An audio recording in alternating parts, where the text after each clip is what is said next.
venha viver para Águeda. Nós encontramos a sua casa de sonho.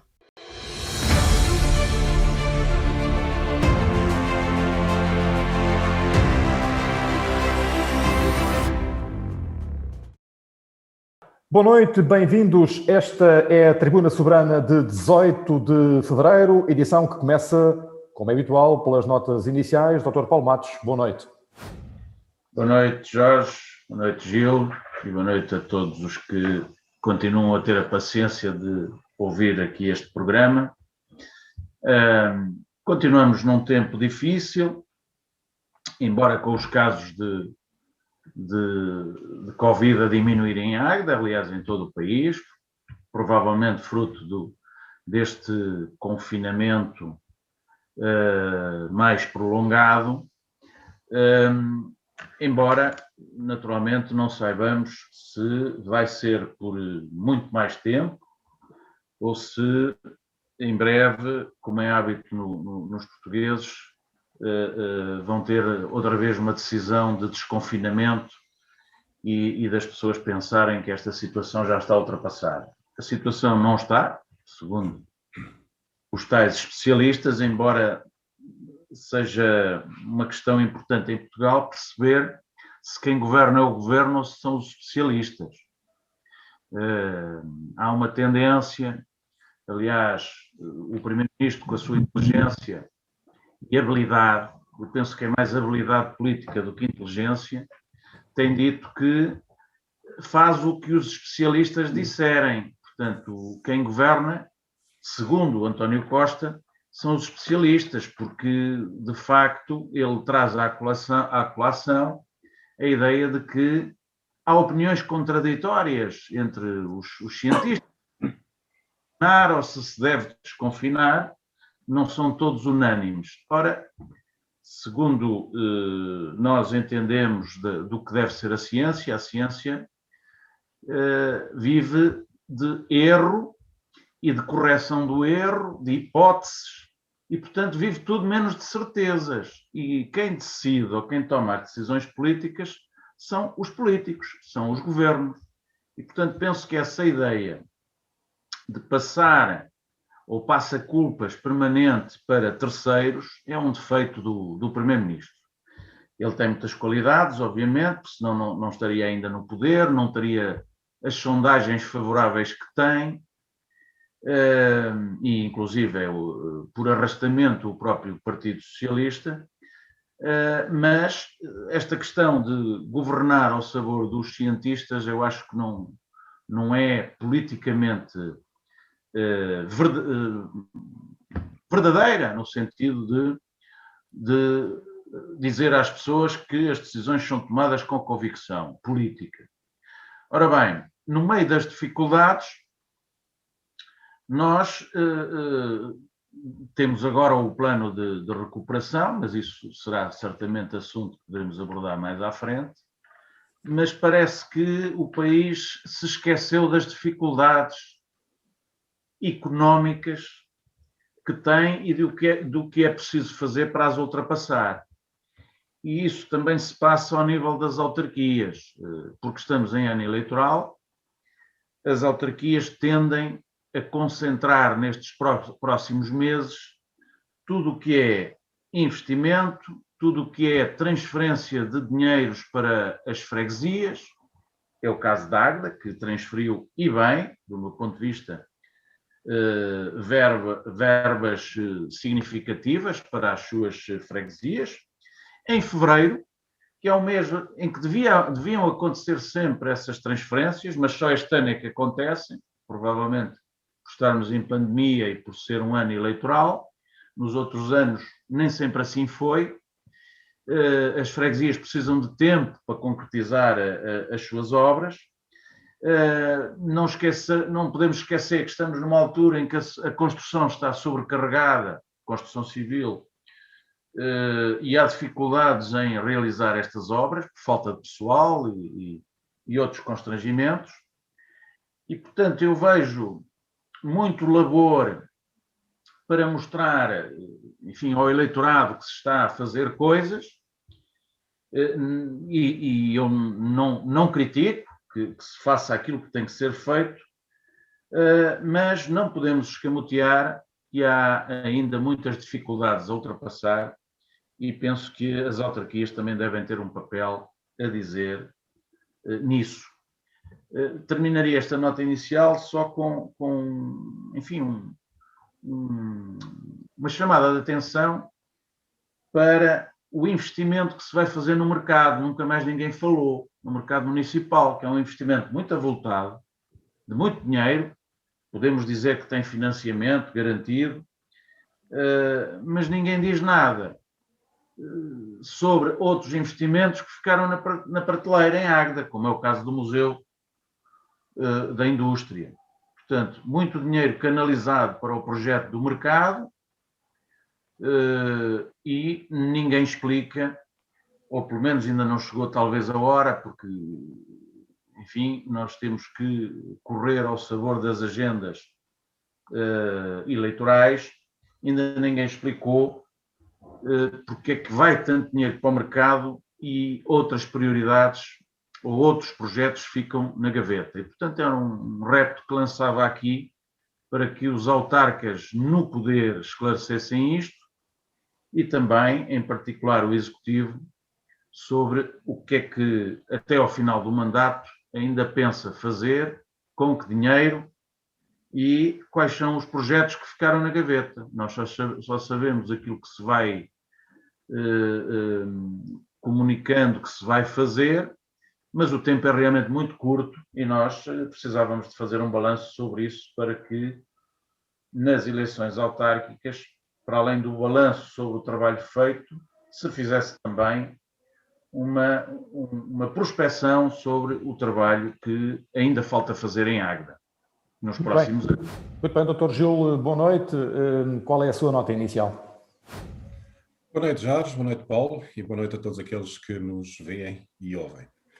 Pois eu ia falar de uma figura internacional, Bill Gates, que lançou um livro, Como Evitar um Desastre Climático, que é muito ao lado daquilo que ele fez e da área que é mais conhecido. Bill Gates, como todos saberão, foi o fundador da Microsoft, um dos fundadores da Microsoft, e ganhou e continua a ganhar muito dinheiro na Microsoft, fazendo dele um dos homens mais ricos do mundo. Mas, a determinada altura da sua carreira, ele deixou a Microsoft, não tem funções executivas, e criou uma fundação, Bill e Melinda Gates, que se dedica a desenvolver projetos de apoio ao terceiro mundo, à África, e projetos de desenvolvimento muito interessantes. E eu li com interesse esta entrevista que ele deu ao público, também deu à RTP, mas não tive a oportunidade de assistir, mas no público verifiquei que ele está muito preocupado com com as alterações climáticas e com aquilo que tem acontecido ao nosso planeta. E, se refletirmos bem, é motivo para nos preocuparmos também. Não nos tem tocado aqui muito, mas no Texas, nos Estados Unidos, diz que estão temperaturas como as pessoas já há muitos anos não se lembravam sequer de haver. E estas tempestades que surgem um pouco por todo lado, não é só o calor que temos a mais no verão e a temperatura a subir, mas são todas estas assimetrias do tempo que têm a ver com as alterações climáticas que estamos a ver. Mas também Bill Gates tem um papel importante em alguns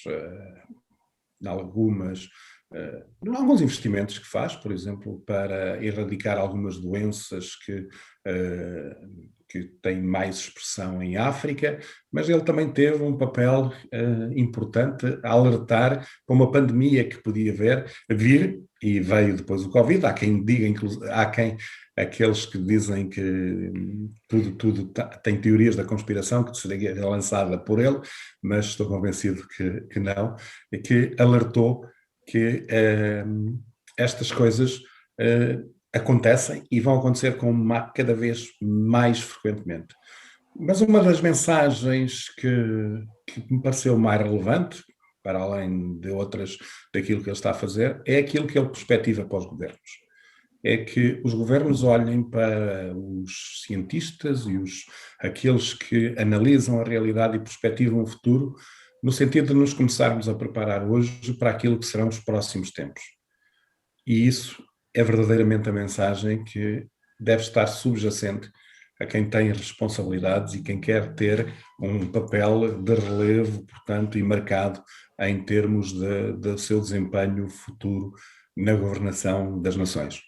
Portanto, o livro ainda não li, mas prometo que vou ler. Não vai ser muito rapidamente, talvez não traga aqui como o Paulo Matos, mas Gil, também li a entrevista e só por causa destes confinamentos é que não tenho ainda o livro. Penso que já está nas livrarias, penso eu. E também me pareceu interessante, mas eu não deixei de pensar que se eu, por exemplo, fosse um indivíduo da área comunista ou da área mais à esquerda, tudo o que vem do Bill Gates é sempre para desconfiar, porque são as tais teorias da conspiração, que, enfim, ele está à procura de áreas de negócio para ganhar dinheiro e está, assim, se calhar, muito pouco preocupado com o desenvolvimento dos países em vias de desenvolvimento. Eu não partilho essa teoria, eu acho que ele está mesmo preocupado e acho que é sempre uma mais-valia para o mundo haver quem se preocupa em planificar o futuro. É o caso do Bill Gates. Portanto, também subscrevo o interesse que suscitou essa entrevista. Muito bem, nos temas da semana começamos com a notícia de uma providência cautelar interposta pela empresa proprietária do InGold Hotel and Spa, na qual requer a nulidade dos atos administrativos praticados pela Câmara de Águeda no licenciamento do prédio que está a ser construído em frente àquela unidade hoteleira. Dr. Paulo Matos, o que é que isto pode dar em termos jurídicos? Sim, não sei, os processos é tal coisa, não sei, depende dos argumentos de ambas as partes. O que eu sei é que era previsível que isso acontecesse, porque o choque que nos está a causar e aos cidadãos em Águeda, a política má que se vai fazendo de urbanismo, mais tarde ou mais cedo ia parar aos tribunais. E, portanto, eu acho até que estão a chegar tarde aos tribunais, porque há verdadeiros atentados urbanísticos na Baixa de Águeda, em vários locais, e eu penso que quem se sente lesado deve recorrer, em último termo, aos tribunais. Porque, vamos lá ver, esta questão do cumprimento ou não das regras urbanísticas, nós não podemos ficar presos àquela eterna ideia de que se o PDM permite, então todos os atentados urbanísticos são possíveis. Já aqui falámos noutros programas que o PDM é um instrumento, como há outros, de ordenamento do território e do planeamento urbanístico, mas depois cabe aos poderes locais tomar as melhores decisões. Já sabemos que o Presidente da Câmara já disse publicamente que não gosta de algumas situações que estão a ocorrer, a oposição também não gosta, mas as coisas permanecem na mesma, quer dizer, ninguém propõe uma revisão do PDM, ninguém, enfim, toma uma atitude para impedir que este tipo de atentados urbanísticos aconteça. Nós estamos perante um edifício que está a ser construído à frente de um hotel, que, pelos vistos, vai ultrapassar a própria cota de soleira do hotel, e, portanto, acho que alguém tem que começar a fazer alguma coisa, e nomeadamente, os políticos, numa proposta de revisão do PDM que impeça que este tipo de construção em altura seja permitida em zonas que são fulcrais e centrais para o desenvolvimento da cidade em Águeda. E, portanto, nós precisamos de habitação, mas o precisar de habitação não deve legitimar qualquer tipo de construção feita em qualquer lugar, porque o PDM permite. Portanto, tem que haver aqui uma intervenção urgente sobre esta matéria, é o que me apraz dizer sobre isso. Os argumentos que o hotel utilizou, obviamente, nós não conhecemos. Esperemos é que os tribunais... Há um problema, os tribunais administrativos em Portugal continuam atolhados em processos, as coisas demoram muito tempo, há pelo país muitos atentados urbanísticos que permanecem embargados e sem solução à vista. Portanto, eu acho que esta situação não vai ter solução à vista muito rápida ou muito célere, mas naturalmente cabe aos políticos responder pelas decisões que vão tomando, nomeadamente o pelouro das obras particulares deste Executivo. Respondo muito rapidamente a uma dúvida. A providência cautelar que foi interposta tem efeitos suspensivos imediatos da obra? A providência cautelar pode ter ou não. Eu não sei em concreto se esta teve e, portanto, não me pronuncio sobre isso. Dr. Gil Adais, ao que parece, foram dados 10 dias à Câmara de Águeda e à empresa construtora para se pronunciarem. Diz que, na verdade, a obra devia ter parado, mas, ao que parece, os trabalhos continuam a decorrer. Pode estar aqui uma bota difícil de descalçar, na sua ótica? Eu gostaria de voltar a uma coisa que disse o Paulo Matos sobre o que permite o PDM ou o que permite em qualquer plano de urbanização. O que permite o PDM de Águeda depende da leitura que se faz dele. Na minha leitura, não é possível construir aquele prédio da forma como foi construído. Aliás, como outros. Porque ele carece de enquadramento. Ele não se enquadra na envolvente. E para isso ele precisava de ter um plano de urbanização ou, no mínimo, um plano que o enquadrasse. Não se pode, na análise que faço dos instrumentos em vigor e do PDM, não se pode colocar algo tão denso, para não utilizar umas palavras muito mais fortes, numa zona de moradias e em que tem um edifício, um único edifício com 3 pisos, que é o hotel, e colocar junto um edifício com 9 andares. Eu não sou como o Paulo Matos, que defende que não devemos construir em altura. Podemos construir em altura, devemos sim cautelar os espaços livres e necessários para compensar essa altura. E ali o que nós não verificamos é que constrói-se...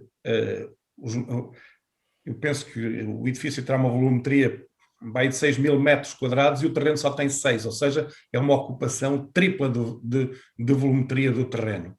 E não há espaços verdes à volta, não há estacionamento, as ruas não estão dimensionadas para aquele tráfego e, portanto, isto devia ser enquadrado num plano. Ou seja, deveria-se saber o que é que se vai fazer naquela zona de forma, ou quais eram os princípios que este prédio, que os autores, os donos deste terreno e que queriam fazer isto, teriam de cumprir para se enquadrar naquela zona. E isto leva-me para uma outra coisa, que é, não há revisão do PDM ou revisão do plano que sirva ou que possa ter bons efeitos se não houver bom senso a geri-lo. E aquilo que se faça aqui é que eu acho que não existiu bom senso.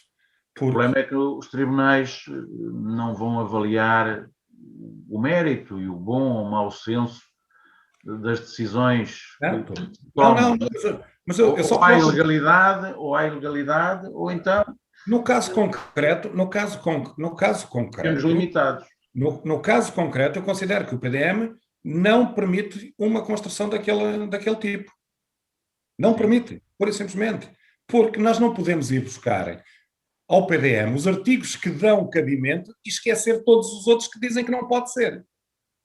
Isto tem de haver uma análise global e tem de haver bom senso, por isso é que eu digo que é preciso bom senso e sentido jurídico adequado para que possamos, efetivamente, gerir o espaço urbano do concelho.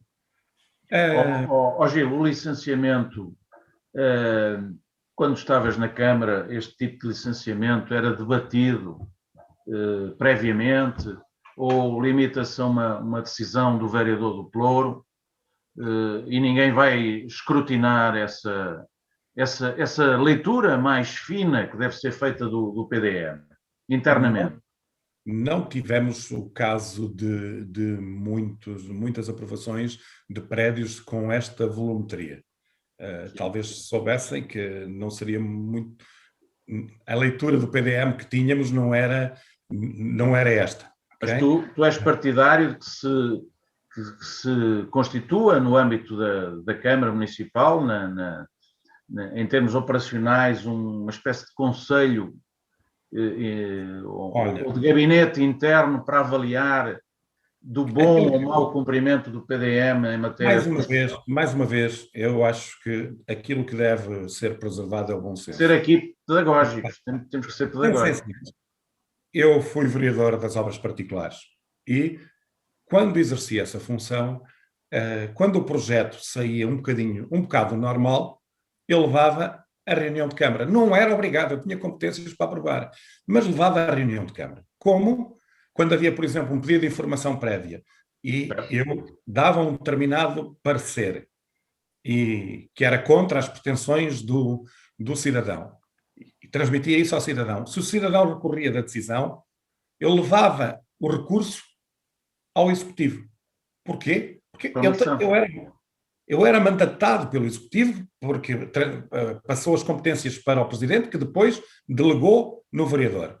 E então eu levava ao órgão delegante porque servia inclusivamente de apelo para aquele caso e há visões diferentes e, portanto, poderia-se chegar a consensos. E sempre se chegou a consensos. É isto que eu entendo que deve ser a gestão urbanística. Não pode ser deixada na mão dos técnicos, nem tem de ser um vereador só, um presidente que faça, mas pode ser alargado ao Executivo, porque estão lá todos para decidir da forma melhor para o Conselho. Agora, efetivamente, estou convencido que vai aqui haver um problema. Mas também penso que é melhor ter o problema agora, porque há uma situação que tem a ver com o urbanismo, que o urbanismo e estes prédios ficam a marcar a cidade para as próximas décadas ou mais do que isso. E já basta o que temos ao pé da igreja, já basta o que temos da rotunda e outras pequenas coisas que estão aí a surgir, como, por exemplo, na Estrada Nacional, ao pé dos seus correios antigos, aquela junção daqueles dois prédios novos, que está ali um barbicacho, acho eu, daqueles que não deveria acontecer, e isto, mais uma vez, demonstra a falta de acompanhamento dos processos que são licenciados na Câmara. Avançamos para outro tema. Está em discussão pública o Plano de Recuperação e Resiliência, do qual constam 3 obras capitais para a Águeda, que prometem aproximar o município de Aveiro e do nó da autoestrada em Mamodeiro, e que prometem ligar de forma mais rápida o Parque Empresarial do Casarão ao IC2. Estamos em 2021, diz que é para fazer até 2026. Dr. Paulo Matos, acredita? Bem, 2026 ainda vai passar o próximo mandato, resultante das eleições que vão ocorrer este ano, e podemos não ter estas obras. Oxalá que isso não aconteça, oxalá que se antecipe e efetivamente a realização destes projetos. É muito bom que eles constem do plano de recuperação e resiliência, é sinal de que estão enquadráveis nos fundos que Portugal vai receber e, portanto, é muito melhor lá estarem do que não estarem. E portanto, nós temos que fazer aqui um elogio, não só às pessoas que ao longo dos anos batalharam por estas obras, mas também por aqueles que estão atualmente no terreno, nomeadamente os presidentes da Câmara de Águeda e de Aveiro, que tiveram a sua cota-parte de influência na colocação destas obras no plano de recuperação. Nós temos que perceber, quer dizer, este plano é um plano que vai ser apresentado em Bruxelas. Houve uma primeira apresentação em outubro passado, está agora em consulta pública e vai ser submetido aos órgãos da União Europeia para ser aprovado daqui a 2 meses. E, portanto, isto vai demorar algum tempo a que o dinheiro chegue a Portugal.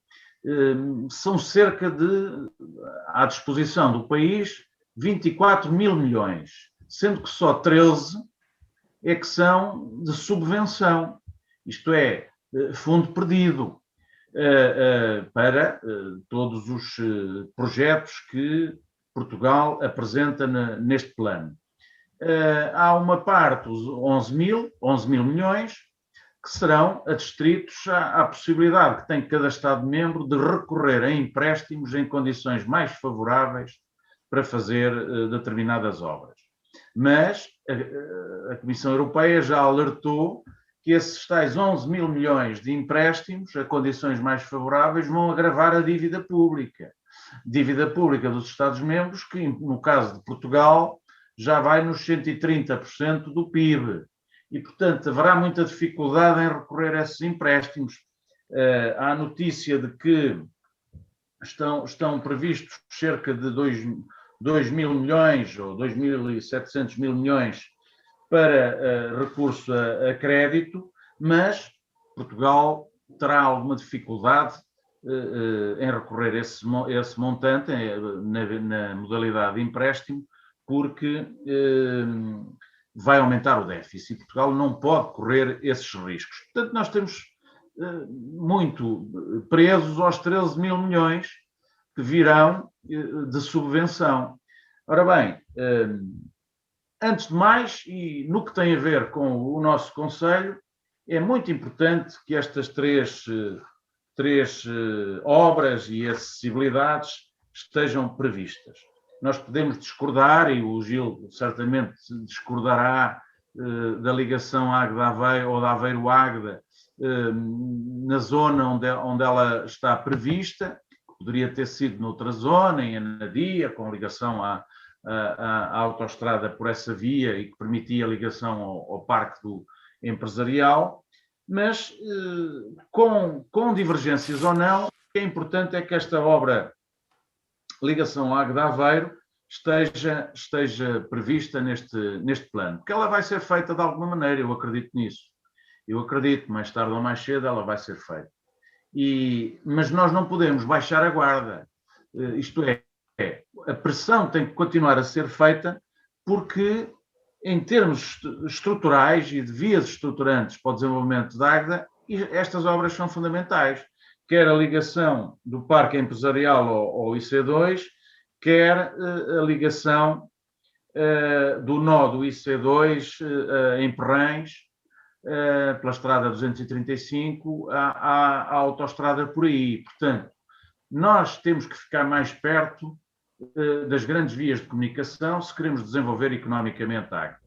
E também em Águeda não devemos ficar, sobretudo quem for para o poder nas próximas eleições autárquicas, não podemos ficar deslumbrados porque estas obras já constam do plano e deixarmos de fazer pressão. Temos que continuar a fazer pressão, porque nada é adquirido antes de estar preto no branco. E, portanto, estas coisas, há tanto objetivo que fica pelo caminho, exatamente porque os poderes vão baixando a guarda nas suas lutas e nas suas reivindicações. E, portanto, eu apelo a que os políticos locais e todas as forças vivas do Conselho, as chamadas forças vivas, as empresas, as associações empresariais, a universidade, todas em conjunto, já que hoje se fala, provavelmente poderemos falar nisso, nas autarquias colaborativas ou no laboratório, nas autarquias laboratório,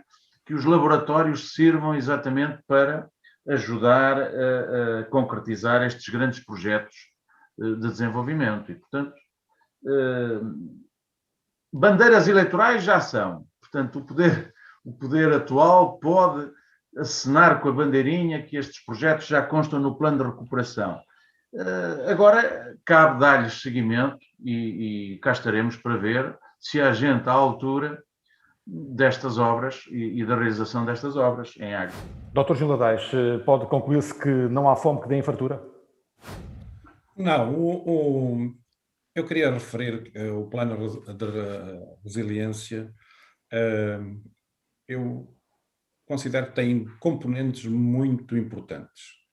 As apostas na educação, quer nos mais jovens, quer dos adultos, parece-me que é de sobremaneira importante, porque os nossos níveis de literacia, quer literacia normal, quer digital, têm de subir. Nós temos de chegar à média e ultrapassar a média da europeia. Se nós queremos ter um nível de vida adequado, temos de ser mais produtivos. E mais produtivos não quer dizer trabalhar mais horas, quer dizer trabalhar de forma mais produtiva, mais organizada e com melhor conhecimento. E, portanto, eu noto e enfatizo o facto de uma parcela muito importante ser dada para a formação.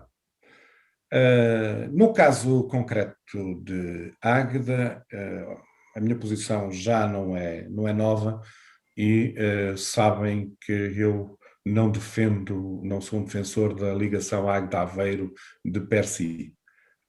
Eu acho que a ligação Águeda-Aveiro foi trabalhada e bem pelo Presidente da Câmara de Aveiro, porque ele tem algo na ligação por Travassou, Eixo-Eirol, ele tem uns problemas de Eixo-Eirol que são graves para resolver. E então a forma que tem de resolver é de fazer a ligação Águeda-Aveiro, que fazem uma variante a esses dois locais e lhe retira todo o trânsito de lá. Eu penso que a Águeda fica por resolver é a ligação à autoestrada. Não vejo no plano de recuperação e resiliência uma indicação clara que vamos ligar à autoestrada. Nós vamos ligar à 342, penso que é este o número, em Perrens, 235. Ou 235, que não se sabe muito bem por onde, porque, e isto não é preciso ser muito expert, basta ver uma imagem do Google e ver-se que Perrens está pejada de casas naquela zona por onde passa a estrada, e um corredor livre, não indo para cima da Pateira, teria de ir muito para sul. Ora, metendo muito para sul, para depois ir para o nó de Mamodeiro, é uma situação que não me parece muito adequada, mas como os técnicos ainda não disseram nada, não há nada, ninguém diz nada sobre esta solução, portanto, ficarei expectante, mas penso que é uma má resposta e não serve a Águeda. A ligação de Águeda, do Casarão ao IC2, tanto quanto sei, e posso estar mal informado, é uma ligação até à Cerâmica do Alto, ou seja, àquela zona que tem os semáforos, que passará a ter uma rotunda. Ora, vamos dizer a verdade, é uma atualização e uma melhoria de qualquer coisa que já existe.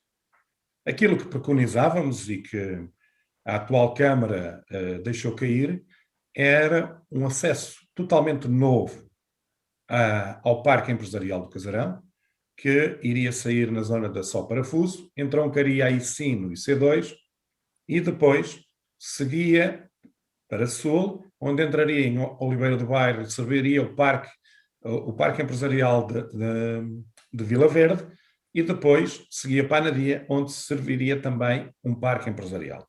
Era esta a solução que adotávamos, que defendíamos, que apresentámos, tivemos a oportunidade de defender nos gabinetes ministeriais, mas entretanto acabou o mandato. Essa solução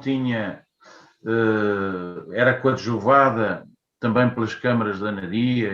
Era coadjuvada pelas câmaras da Anadia e Oliveira do Bairro, e sei que no atual mandato houve uma reunião no Ministério das Infraestruturas em que o Presidente da Câmara de Águeda faltou à última da hora. Ou seja, demarcou-se desta decisão. E ela, obviamente, depois não conseguiu receber o apoio por parte do governo. Gil, eu já só quero, como disse há pouco, consta lá eventual ligação à autoestrada. Portanto, tanto faz que seja por eixo ou que seja por Perrens. Está bem, mas o que é isto? Com maior ou menor dificuldade, é preciso que haja uma ligação à autoestrada. Estou de acordo contigo. Paulo, temos de ver o que é isto de uma ligação à autoestrada. Se formos a ver, já temos uma ligação à autoestrada. Temos muitas estradas que chegam à autoestrada. Okay? Sim, mas desculpa, aquilo que lá está isso em termos de tempo. Desculpa, aquilo que lá está, e é preciso ler estas coisas assim, de pertinho, é uma ligação à autoestrada, ninguém te diz como é que ela é, ok? Mas isso cabe à negociação, como eu disse há bocado, dos políticos que estiverem no ativo agora nos próximos anos. Mas a ligação precisa de ter bases realistas. E eu estou convencido, eu estou convencido que, por Perrens, se Portugal fosse um país em que fazia-se um projeto para uma estrada e encarava-se facilmente a demolição de casas e fazer o perfil necessário, eu dizia, não há problemas, vai-se fazer. Mas em Portugal não se tem esse espírito. Sempre que aparece uma casa, a estrada quase sempre até para, ou dá mais uma curva, coisa assim do género, evita-se. Há vontade política e tudo se resolve. É vontade e força política. Pois, mas aí é que eu acho que vai ser mais complicado.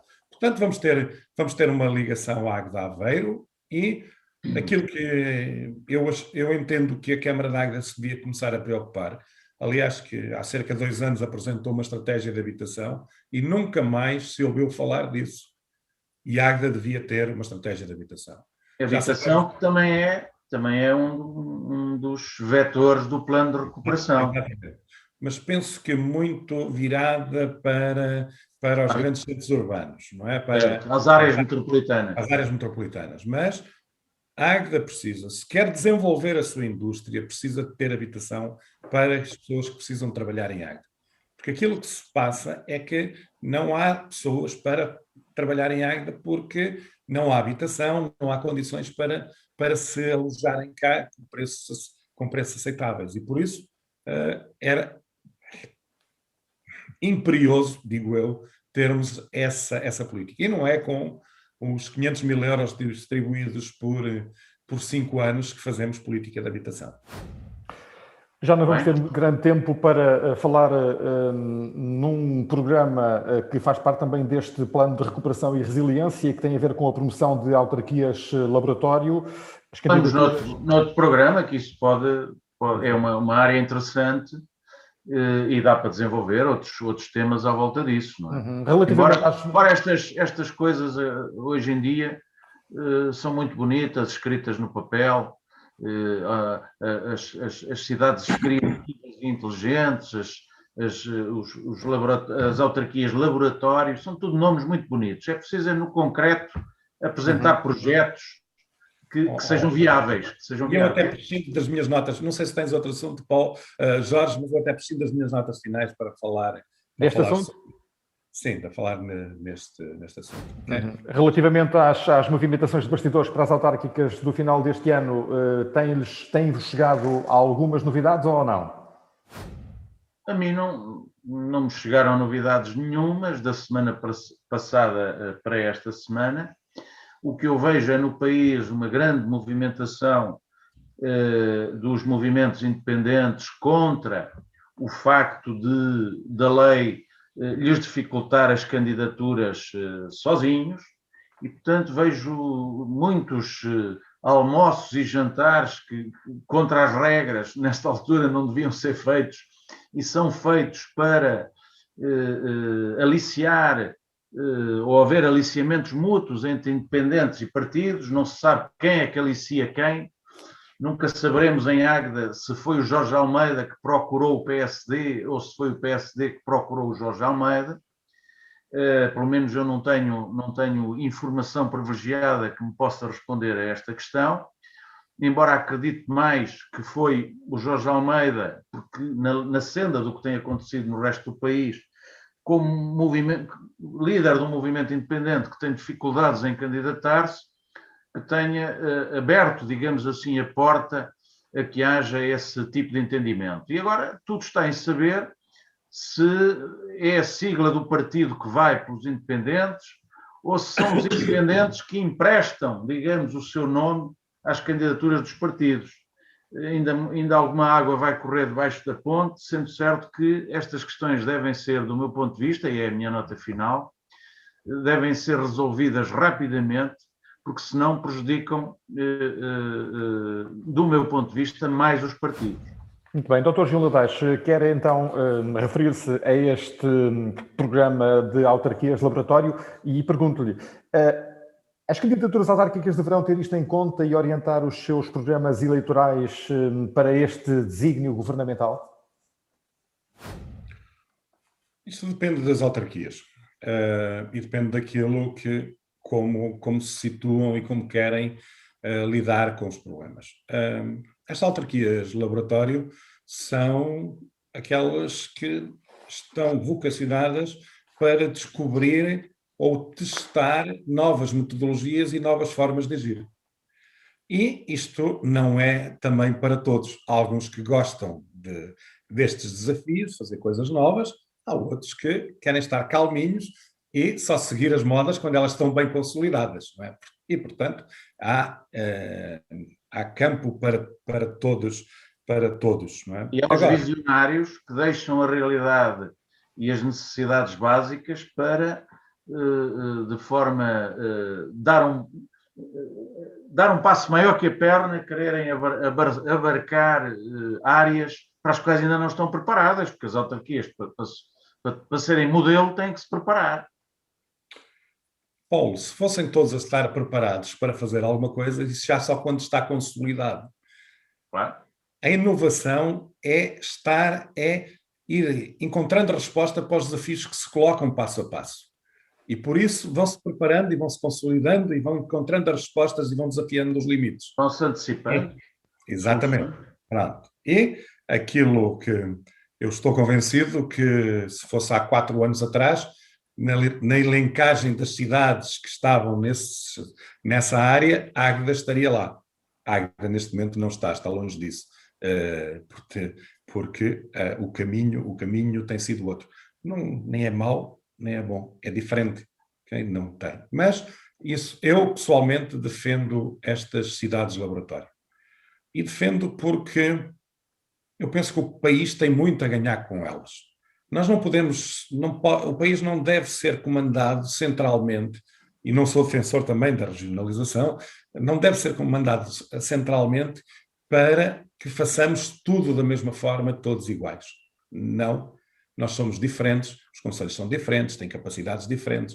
Aquilo que deve ser cada concelho é, dentro dos limites do legal ou com autorizações especiais, desenvolver as capacidades que têm e aquilo que pensam onde pode ser a sua mais-valia. Não só para as pessoas do concelho, mas para Portugal também.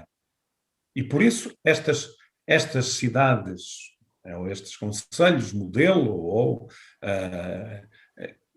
inteligentes, seja o que for, fazem todo o sentido de acontecer. E deve ser criado, inclusivamente, deviam ser estimulados pelo Poder Central, no sentido de depois poderem ser utilizados como exemplos, para já não terem de passar pelo trabalho que dá o criar, o estruturar, o encontrar respostas a problemas que foram difíceis e que umas vezes conseguimos com êxito e outras vezes patinamos um bocado. E, portanto, acho que é uma boa iniciativa. Desejável era que houvesse mais cidades que pudessem entrar aqui nestas e noutras áreas e servissem de modelos. Porque se cada cidade ou cada concelho se procurasse desenvolver uma área a um limite de excelência, todo o país ganhava. Ganhava aquele concelho ou aquela cidade nessa área, mais do que os outros, porque iria à frente, mas todos os outros ganhavam com a sua aprendizagem. E por isso poderíamos fazer mais e ter um país mais igualitário, mais evoluído, mais a acompanhar as novas tendências do tempo. Gil, parece um discurso de campanha. Parece, mas não é. Eu reservo-me no próximo programa de abordar esse dizer assunto. alguma coisa sobre isso. Sim, porque hoje já estamos com 45 minutos. Dr. Gil Adais, Dr. Paulo Matos, por hoje é mesmo tudo. Obrigado pelos vossos comentários a partir de casa e do trabalho e até para a semana. Até para a semana. Até para a semana. Quando assim, obrigado por nos acompanhar na Soberania TV. A Tribuna Soberana estará de volta no dia 25 de fevereiro às 21 horas. Até lá, fique bem, boa noite.